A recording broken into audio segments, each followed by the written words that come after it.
What is up, everybody? Welcome to another episode of the Bootleg Football Podcast. It is Saints Day here in the offseason review series.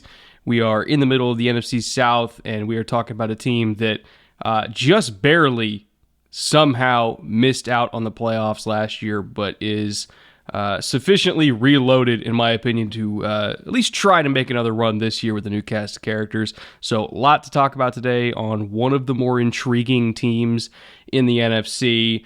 But before we get to all that, EJ, buddy, my wonderful co-host, how are you doing tonight, and what are you drinking?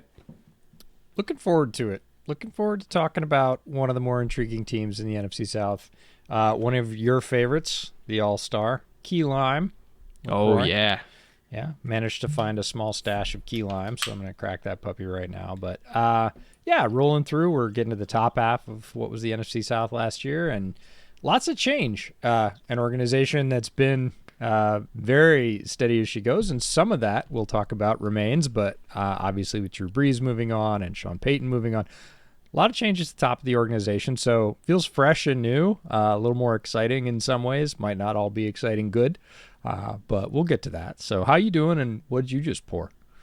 A very, very generous pour of Eagle Rare, which for my money, I don't even want to call it a budget bourbon, but in terms of like high quality aged bourbons that you can get for less than $35. For my money, Eagle Rare is the best in the market. One of my favorite bourbons year after year. It never misses, ever. It's my best friend in the world. And, other than you, of course. Wow. Second best friend in the world. Look at you. I feel like I'm slotted right in behind Eagle Rare there, and that's okay. It's good company. We're going to start off with the same segment we do for every single show, which is a little bit of a 2021 recap, high-level recap, before we get into everything that happened since the end of the 2021 season. The Saints did end at 9-8, again, barely missing out on the playoffs. The only NFC South team that did make the postseason was the Tampa Bay Buccaneers, but the Saints were right there in the end. They did make a really, really strong push in the last 5 games. They went 4-1 over their last 5. They were legitimately in it in the last week to make an improbable playoff push, despite being down their starting quarterback. Actually, technically being down 2 quarterbacks, if I recall correctly. Just barely missed out, but they did finish second in the division. Weirdly enough, this is not your older brother Saints team. They were a better road team than home team, which is the exact opposite of what you think with the New Orleans Saints. Going back to the prime like 2009 to 2014 Saints with Drew Brees, where they were absolutely unbeatable at home, but you could get them on the road. You get them outside of that dome, they're a little bit vulnerable. Complete opposite last year. And I think it's because, to be quite honest, they've almost flipped their style from those quote-unquote prime Saints years. They're a defensive team. They run the ball. They do well on the road because of that.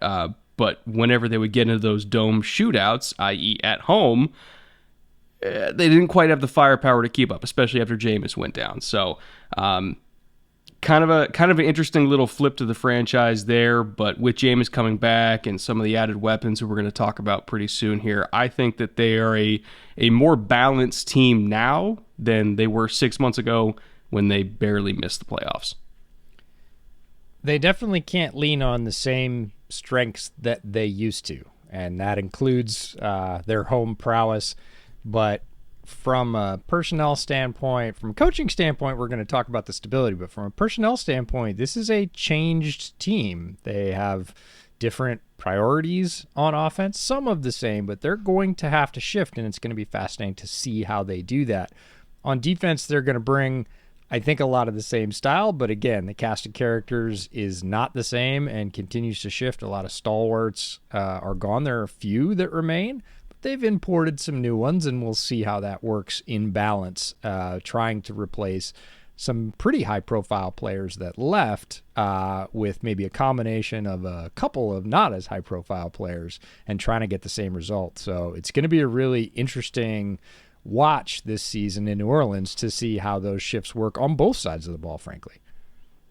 If there's one power structure that I trust to make it work, it's this one.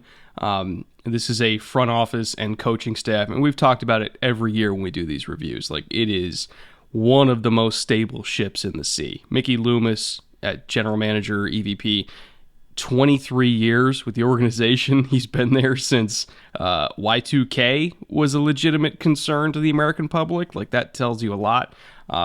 Dennis Allen, it is year one at head coach for him with the Saints, but he does have head coaching experience with the Raiders, and he spent the last 5-6 years as defensive coordinator. So he's already very familiar with the franchise, the locker room, everything. It's about as smooth a transition as you could hope for, to be quite honest, in a coaching change. Pete Carmichael, 14 years at offensive coordinator. That's the Ryan one that Nielsen. gets me. No, Having an Carmichael. OC, 14 years? Yeah. The same OC, same offense, enough success to stick around, enough, gravitas to survive coaching and regime changes, and everybody's just like, yeah. And you're like, no, not yeah. I mean, a 5, 6, even a 7-year run, half of what he's done is amazing. You look at that and you're like, is that right? Has he? Damn, he has been the Saints OC for 14 years. I think it's because a lot of people, Sean Payton was the quote-unquote head offensive coach for the Saints for so long. So Carmichael kind of flew under the radar, even though he had the OC title. But, I mean, he was still heavily involved in game planning. He was still heavily involved in installs, like everything, self-scouting. Like, he did everything that an OC does. It's just, Sean Payton was first chair and he was second chair on game days. So I have no problems, now that Payton's gone. I have no qualms about saying, like, yeah, he's going to pick up right where Sean left off because he's been there for 14 years. How do you not? Yeah. He knows the song. He knows the music. He knows the cadence. He's played it up, down, and sideways. He understands all this. So when you talk about stability at the top of Mickey Loomis, that kind of stability in an offensive system, especially with the coaching staff moving on, we say, oh, well, the coaching staff changed. Did it, though? Not really. Not really. Like, Dennis Allen's been there, 6 years as a DC. Yes, he moves into the top spot, and that does put a little more onus on Pete Carmichael to really pick up things on the offensive side, but he's been doing it for over a decade with the same team. And, obviously, sharing the last 6 years with Dennis Allen in the coaching room, like, that relationship's already established. So, yeah, it's a new coaching structure, but it's really not.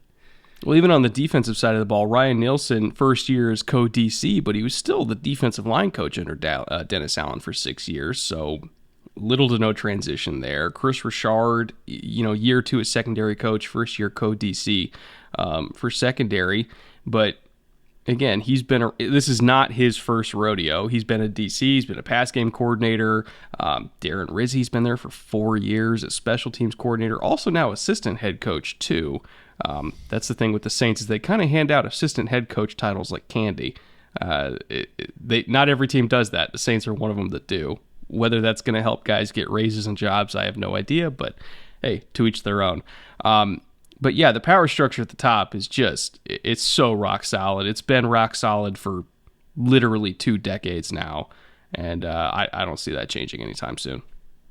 No, if you're looking for a model of stability, certainly on the coaching side, it's tough to get past what the Saints have put together. Yeah, Steelers, Patriots, but I feel like even Patriots have had more change outside of Bill Belichick, right? Yeah. They've churned coaches. You look at how many in every area. DC, OC, even special teams, which are notorious for changing every couple of years. I just don't think it can be matched in the NFL. They also have a strong former Saints player presence in their assistant level below that too, which is not very common. No, they definitely like to bring some players back, and we see this with other franchises as well. We're going to talk about another one this week later on, but on the offensive side for notable coaches, we've got Ronald Curry, who is the passing game coordinator and QB's coach. He is a former North Carolina quarterback. You might recognize him from there. Also a former North Carolina hoopster, but played wide receiver for the Raiders in the NFL. That's where you might recognize his name from. Doug Marrone is the offensive line coach. Now, Doug Marrone is the definition of been around or not your first rodeo. He played for Syracuse, the Dolphins, the Saints, and the London Monarchs. Yes, that will date some users. They'll be like, London who? Yes. NFL Europe, London Monarchs, look it up. Good times. But he's coached just about everywhere on top of that. 13 different college and pro teams. He's gone everywhere from the Coast Guard Academy to Alabama. Now he's the offensive line coach for the Saints. Doug Marrone, former head coach of the Bills. You've heard of Doug Marrone. And Jags. And Jags. I forgot about that, unfortunately. Everybody forgets about that. I'd flushed that from my memory, but thank you for refreshing that. Also, Bill O'Brien's best friend. Fun fact. I don't think I knew that. I knew they were acquainted, certainly from being on the same staff more than once. But then again, who is Doug Marrone not acquainted with from being on the same staff? Because he's been on all of them. And Zach Strief, who you'll recognize as a longtime Saints O-lineman, was the radio announcer on their flagship station for the last 3 seasons, and now moves back into the coaching room as an assistant offensive line coach. So that's the offensive side. The defensive side, we have Brian Young, not Bryant Young, as a pass rush specialist, which is an interesting title, so worth listing.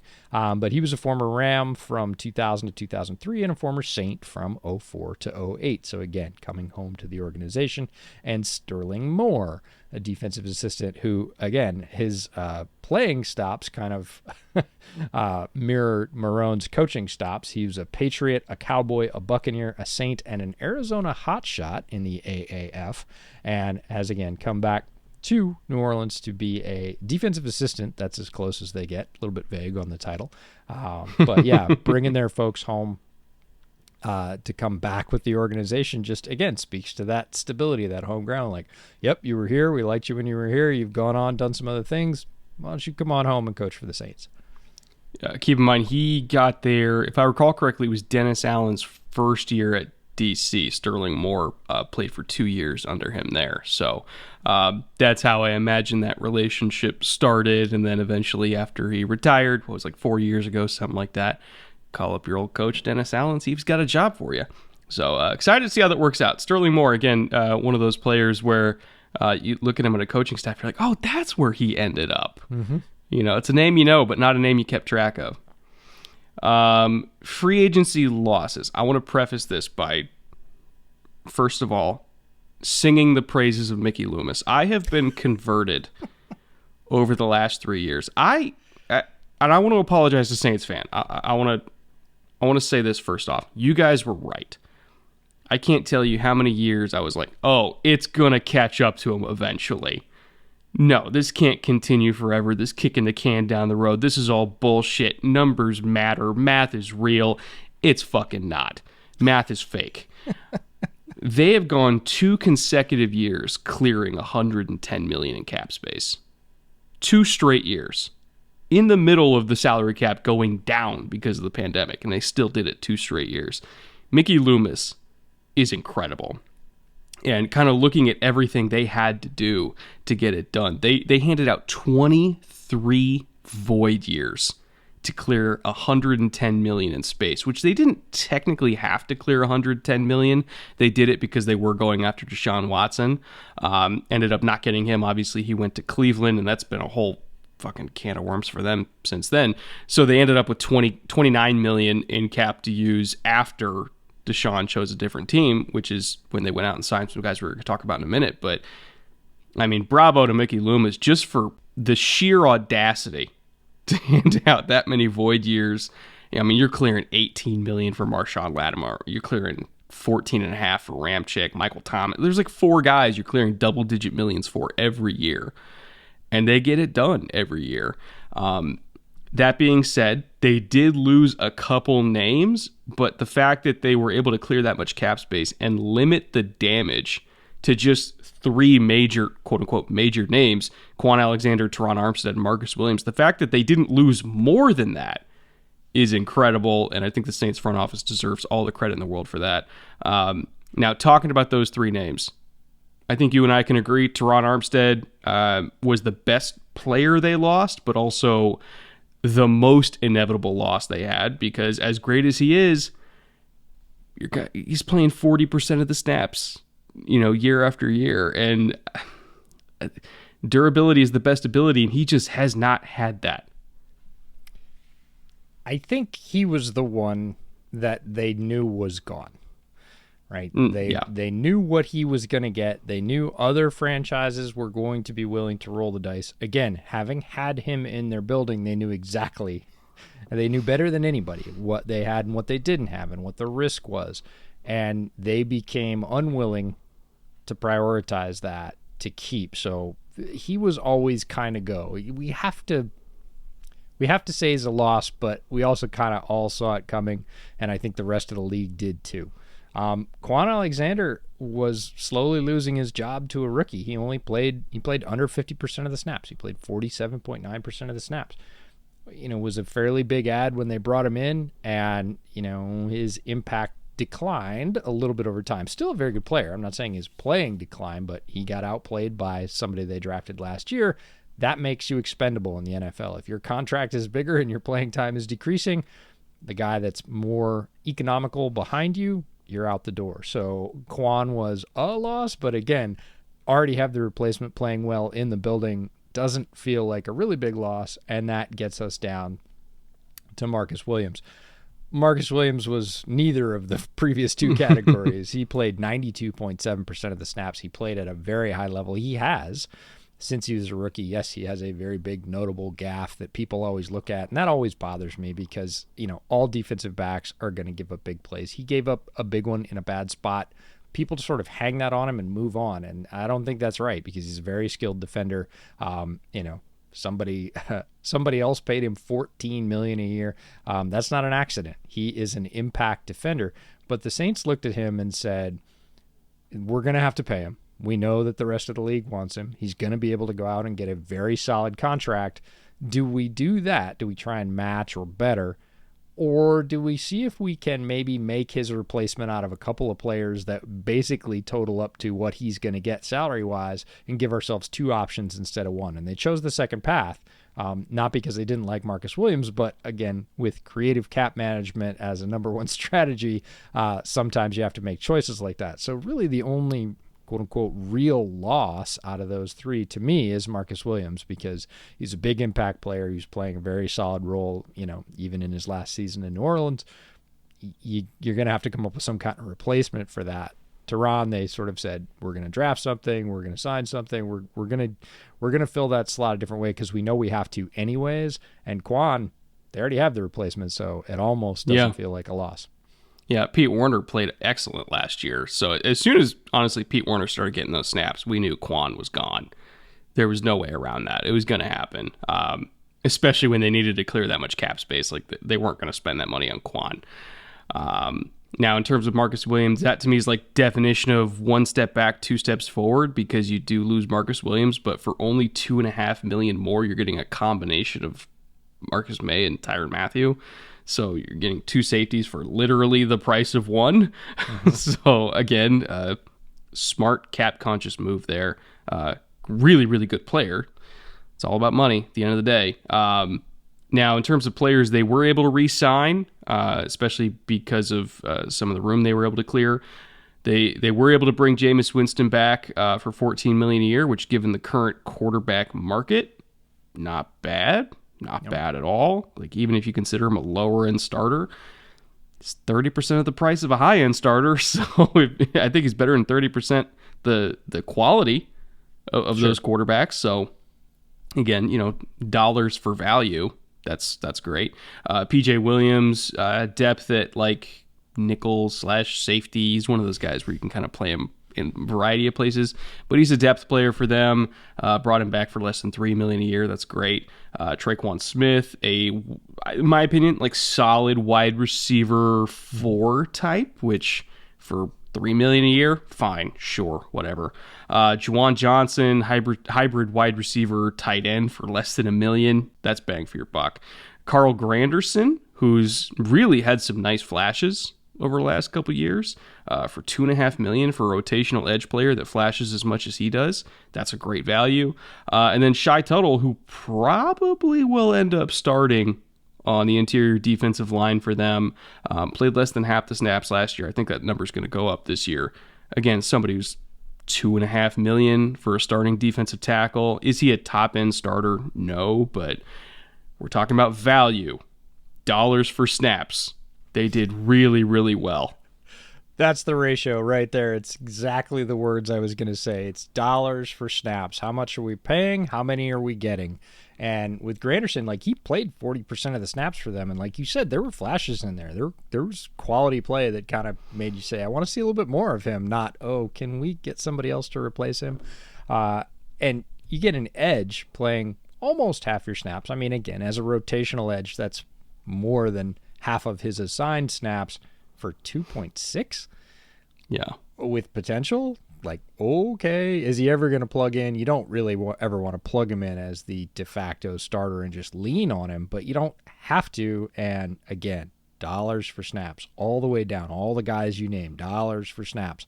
They did really, really well. And we talked about this in previous shows, that modern NFL roster construction is you got to pay your quarterback, you got to probably pay one of your cornerbacks, one of your edges, one or maybe two of your wide receivers at this rate, and the rest you're going to fill in, right? You're going to pay your left tackle, sure.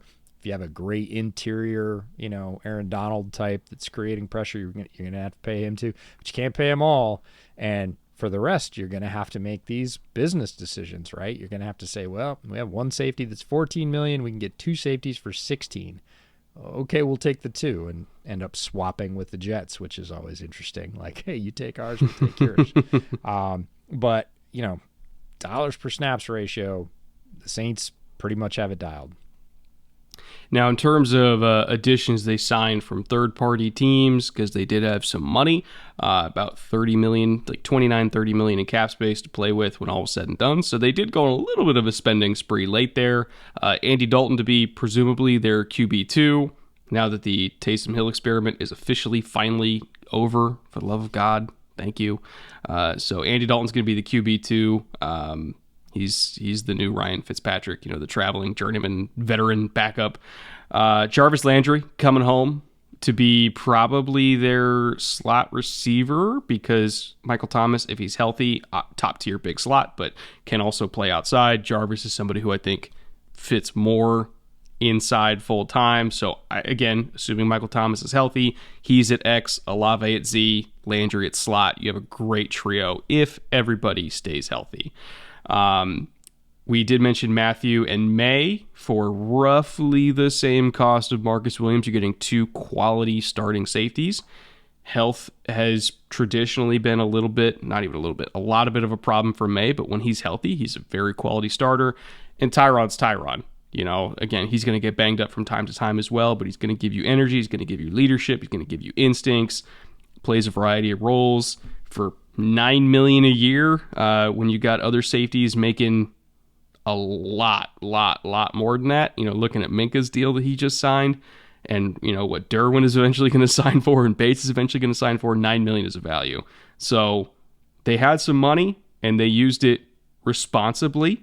The one thing I found most interesting is that, by God, Tyrann Mathieu cannot get rid of Dan Sorensen. He's also backing him up once again in New Orleans.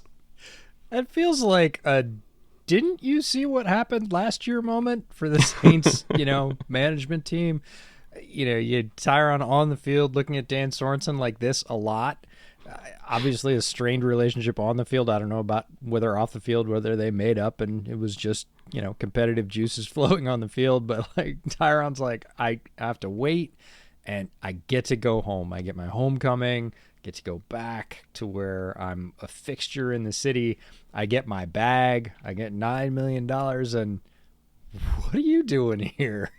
Like, there's a lot of other players that play the same role as Daniel Sorensen who are available, currently still available on the market, that they could have signed.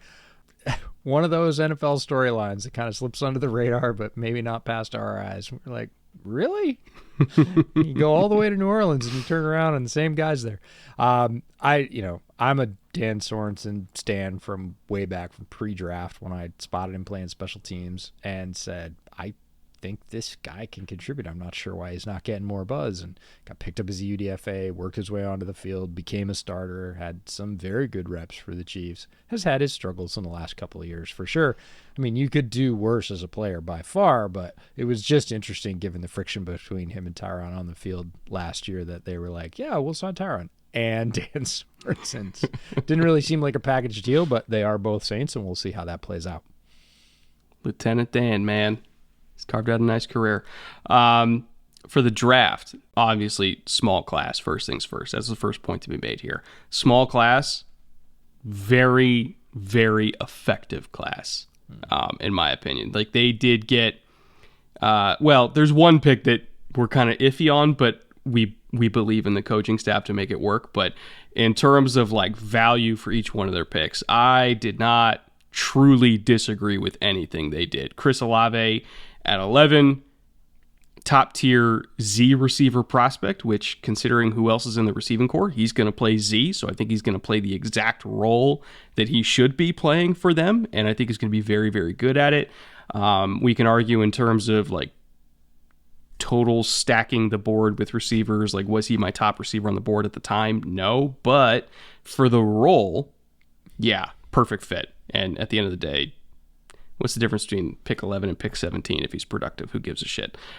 Trevor Penning is like the one, and we talked about this post-draft where we're kind of like, I don't know.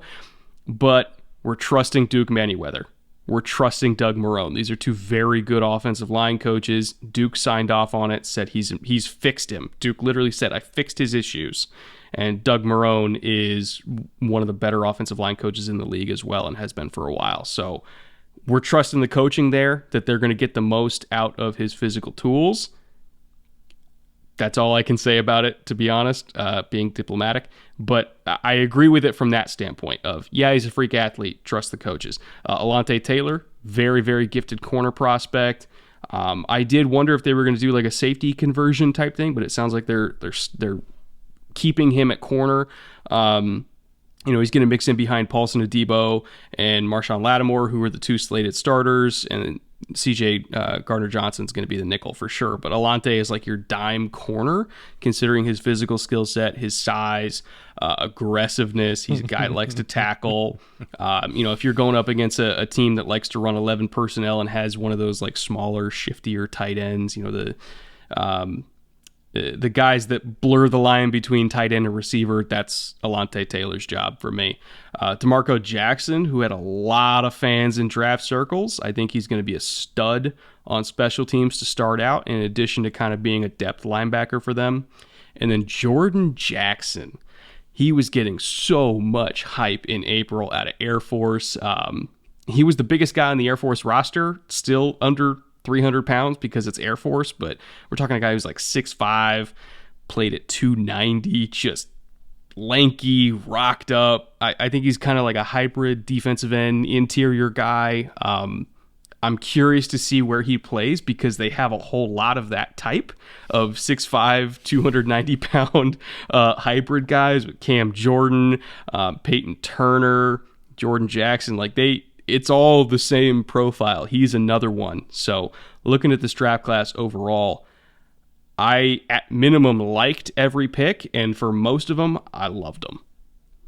They've got a type. They've got a lot of types. They've got types in what they like in coaching. They've got types in what they like in players on both sides of the ball. And they stayed true to type pretty much throughout this draft. There weren't any picks that you or I went, what? Saints? Are you kidding? They don't do that. Olave for me was one of my very top receivers, regardless of position. I was a huge Chris Olave fan. Think he would have fit wherever he went. Think he fits very well here. Trevor Penning, crazy athlete. A lot was made about his attitude at the Senior Bowl. I thought that was a lot more fluff than, that was a lot of posturing for offensive line coaches that like that. My problem was his ability to deal with speed outside. And if we trust anybody to fix it, we trust Duke to fix it. And Duke said, I fixed it. And my thing was, great, he's a great athlete, but he is not doing well with speed outside. And if you are picking him high, which they did, pick 19 overall, you are playing him at tackle. That is not a guard, right? You need a tackle. You lost a great tackle when he was healthy and on the field. You are playing Penning at tackle. They've slotted him in a tackle, and Duke said, I fixed him. So, again, we're going to trust that ability because he's got all the physical ability in the world.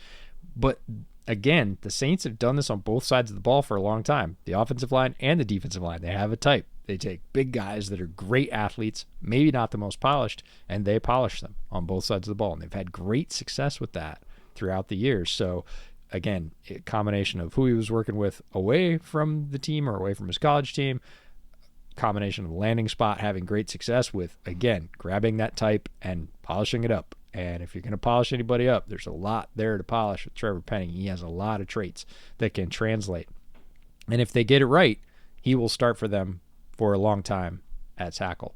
Alontae Taylor, I was just waiting for you to say aggressive because he was the most aggressive DB, one of the top 2 or 3 most aggressive DBs in this very large draft class. He will bring it, and he's got the size to back it up. He's not one of those tiny little Pomeranians that's biting at your ankles. Like, he's 6 foot, right at 200 pounds, and he can hit and will hit. So, yes, just put him in the slot, have him, you give him a run fit, no problem. He's like, okay, thanks.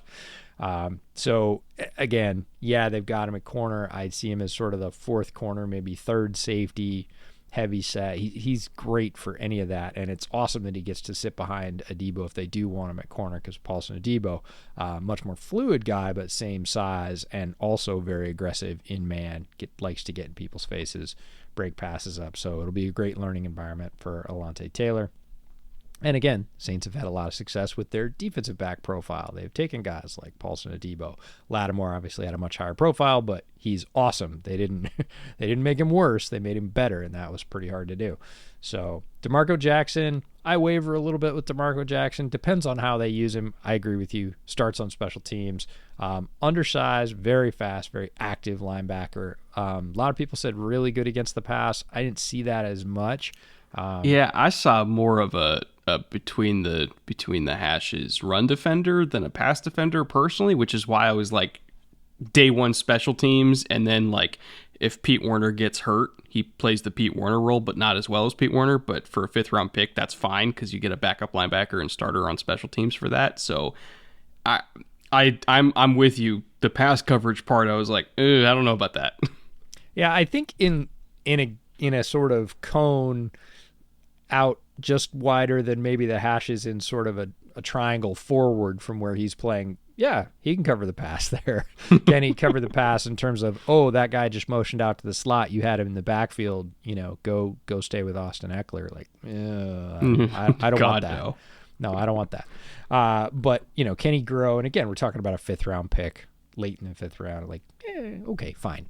Like, and again, they have a type. He seems very much like Werner, who they picked the year before and had great success with. There's a pattern here. They're picking their type and think he can work in our system and we can work with what he has. So again, not going to go against the pick. Just wasn't wild about it. And Jordan Jackson, same thing. Like you said, they already have a lot of these guys. They love big, square, lanky, rangy defensive end types that you can play at 5, move to 4, slide inside at 3 for, long down and distance. And now they're just going to be able to cycle them in waves. And Jordan Jackson was all about potential. It's like he's playing that well in a not great football environment necessarily. Yeah, let's get him in the building. Let's put him on a strength and conditioning program. Let's get him with a pro coach. We think we can unlock some things. And again, they've had great success in doing that. I know I sound like a broken record. I am. They are picking to type, which is a great draft strategy, and they've had great success doing that. So I'm a believer in this draft, small or not. In terms of undrafted additions, I should say, this is another one of these programs where they bring in a ton of guys. Like, even if there's not a whole lot of available jobs, they're going to bring in a ton of guys and just see who sticks. And they have a few names at the top that I think, considering the holes they would be filling, I think they will stick.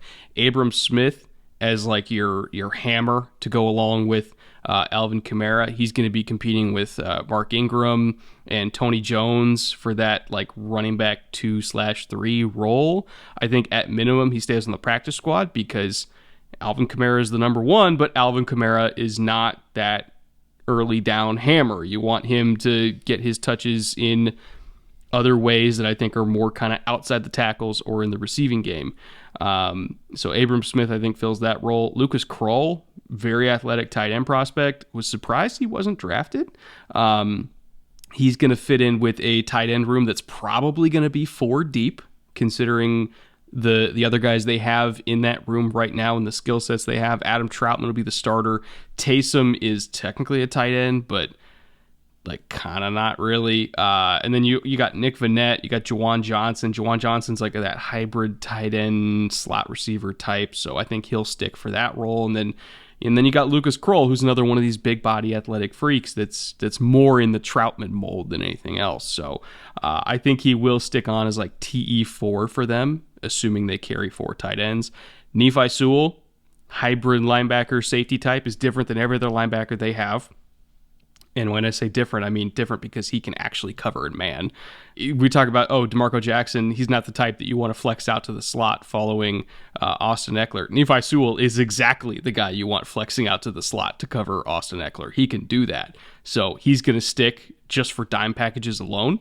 And then Smoke Monday, a guy that you're pretty fond of, probably being like their third or fourth safety. So they got some guys here, man. I do think that they're going to get at least 4 to stick on the final 53. You know what they didn't get? Another quarterback? Quarterbacks. Peyton left, and the annual tradition of the Saints bringing in like 3 UDFA quarterbacks from tiny little schools you've never heard of ended. They just didn't do it. They're like, no, thank you. We'll take pro quarterbacks. We'll get them an FA. It's cool. But that's sort of a tradition I was sad to see end. It was always cool to see who caught Sean Payton's eye and all the film he did. Like, yeah, get that guy. Well, he's a small school quarterback himself, right. So of course he's going to give guys a chance. Right. Get that guy from Central Connecticut Ag and Tech up here. I think he can throw a little bit. Okay. All right. Smoke Monday, big safety, played for Auburn, better going forward than he is going backwards. Very fast, very aggressive. Sounds a little bit like Alante Taylor. Great special teams prospect if you're bringing him in, or great third safety as your heavy safety, dime back, or whatever you want to call it. Nephi, if you haven't seen our interview with him over on the Bootleg Football Clips channel, go check that out. Tremendous player, spark in his eyes. Yes, he is from that Sewell family. First family of West Coast college football, I guess, if you want to call it that. Currently, Lucas Krull, I was really surprised he didn't get drafted, not because he had amazing tape. His tape was kind of average, but a lot of the limitations that were pinned on him early were about his athleticism, and then he had a crazy pro day late at Pitt and put up ridiculous numbers that just sort of blew all those concerns away. So at least he can do it. Again, whether or not he does it in pads is a different thing. So it was a real study of like testing versus tape and what people prioritize. But he's sitting there as free talent. The Saints add him to what I think is a crowded tight end room that does have a lot of different types, but I could see him being one of the final 4 because he brings them some skills and, again, sort of fits that type. He's like Troutman light. I think Troutman's better and does more, but Krull can do all of those things a little, and that's, if you're going to get a third or fourth tight end, that fits.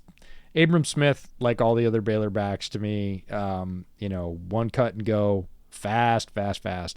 And, if you need one of those and you're going to run that outside zone toss and, have him go pick his spot with some big athletic linemen, going back to the Trevor Penning pick, you put somebody like Abram Smith behind him 5-8 times a game and say, pick your spot and see if you can get a hole shot, right? See if you can get a 25-yard gash. Go for it. So, again, free talent, a lot of other guys, and they will make some of these other guys that we didn't mention as highlights stick. They always do. They will grab a couple of the defensive linemen. They will grab a couple of the offensive linemen, and, you'll look up 4 years from now, and one of these guys will have 6 or 8 pro starts, and you're like, where did he come from? New Mexico State. Okay. Derek Schweiger. Yeah. New Mexico State. All right. Sure. Yeah. Oh, he's UDFA. Okay. Yeah. Saints do that occasionally too. So they will call through this talent. They always have. Their UDFA hall, I talk sometimes about how certain GMs have a similarly aligned vision with certain positions with me. I'm like, yeah, I like that guy. I like that guy. Their UDFA eye is a little bit different than mine. They definitely like some different things. I tend not to have as many hits out of their classes that I'm like, oh yeah. The 4 guys you mentioned, straight up, a bunch of the other guys, like, okay, we'll see. We'll see. Yeah. In terms of team floor and team ceiling, this is the last segment we do every single episode. What's the absolute ceiling we see in wins, and what's the absolute floor we see in wins? I got to be honest, I don't see them being a bad team. I really don't. I have a 7-win floor, and that's like if shit goes horribly wrong. I'm talking like Michael Thomas still ain't healthy. He's not coming back. Jarvis gets hurt again. Jameis gets hurt again. We got Andy Dalton and Chris Olave versus the fucking world. The defense is very talented in the starting 11, but let's say they start taking injuries and they got to rely on their depth, which is not particularly great at the moment. Again, the top slice is amazing. The second slice is less amazing at virtually every position group. That's what it would take to be a bad team. Like, I can't see them losing or winning less than 7 games. On the high end, if the football gods bless them with health, that starting 22 is serious. I think they're an 11-win team. And I think they make the playoffs. And once they're in the playoffs, they can play defense, they can run the ball, and Jameis, as long as he's not turning the ball over, with that receiving core, they can compete in a shootout too. Very balanced team, stable structure at the top. They would be a problem. So we're talking about high end, they can make a Super Bowl run. Low end, they're at least average. That's where I see them this year. We see it very similarly. I can't bring myself to believe in Jameis for 11 wins. I said 10 for their ceiling, but same neighborhood, different house. I think 10 in the playoffs is absolutely within reach, even if a few things go wrong, because I do trust the coaching staff. I trust that model, the stability. They're not going to panic, even if Jameis isn't clicking at the top level. And I think he's a good quarterback. This is not an anti-Jameis rant. This is, Jameis isn't the kind of guy until he proves it to me that I'm ever going to say, oh, that's a 13-win guy right there, even with a good team behind him. He doesn't have that kind of consistency. He has flashes of being a 13-game winner, but not throughout the whole season. So until I see that, I'm going to say 10, but 10 still gets you into the playoffs. 10-7 probably gets you into the playoffs. 7 for the floor for me feels right. And that's, again, if Jameis gets hurt and, they go back to the Taysom experiment, because I really don't think Andy Dalton has anything left. Kamara misses time. Michael Thomas doesn't come back. And they really just have to grind it out. And this staff is capable of grinding it out, right? We're going to run the ball. We're going to, basically coach up this offensive line. We're going to get some more contributions from some of those second-tier defensive guys. We're going to, hold other teams and then just try and steal a couple. That's still, if all that happens, they are still a 7-win team, because this coaching staff will it to happen, even with straight second-tier offense and defense. I just can't see them below that.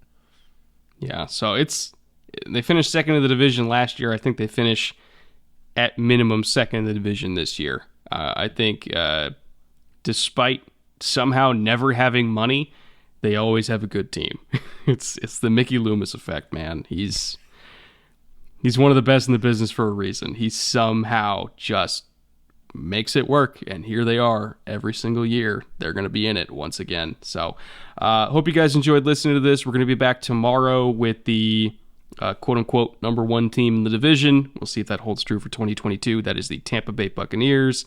A lot of change at the top and also very little change at the top at the same time. So a lot to go over tomorrow with them. And then remember, on Friday, we have our kind of macro division as a whole look that we do every single Friday. So see you all back here, same time tomorrow, same bat channel. And until then, later. And if you made it all this way, click like and subscribe, because you're hanging on. You're still here. DJ, you're a real YouTuber now. Look at you. There's just more coming. Yeah, we got to push it. We're putting out a lot of content here. If you made it all the way through a 45-minute episode on the Saints, even if the Saints aren't your team, and you're not subscribed yet, just ask yourself why. I'm so proud of you. I know. Look at me just glowing up all over the place. We'll see you tomorrow. See you guys tomorrow. Take care.